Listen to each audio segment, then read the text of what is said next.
বন্ধুরা, আমরা পার্ট ওয়ানে দেখেছিলাম যে রাইমান তৎক্ষণাৎ রামু বলা সে শুকনো জঙ্গলের দিকে উড়াল দিল এবং কয়েক ঘন্টা পর রাইমান অবশেষে কুয়োয় পৌঁছে যায়। রাইমান যেই কুয়োর ভিতরে উকি মারে অমনি অনেক কাক বাইরে উড়ে বেরিয়ে আসে। এর রহস্য জানার জন্য রাইমান সোজা সেই কুয়োর ভিতরে লাফিয়ে পড়ে। রাইমান খুব দ্রুত নিচে পড়তে পড়তে কুয়োর একেবারে শেষে পৌঁছে যায়। সেখানে ঠুংঠুং রেগে মেগে বসেছিল।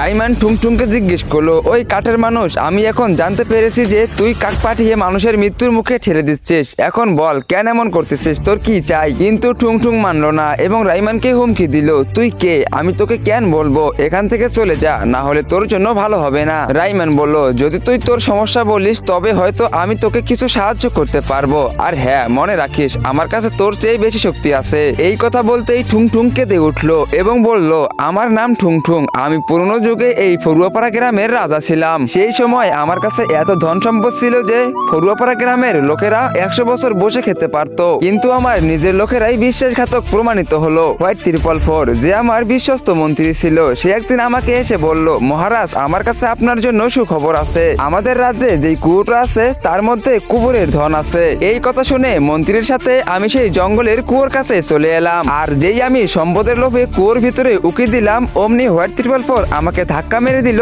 এবং আমার মৃত্যু সেই কুয়োর ভিতরেই হলো।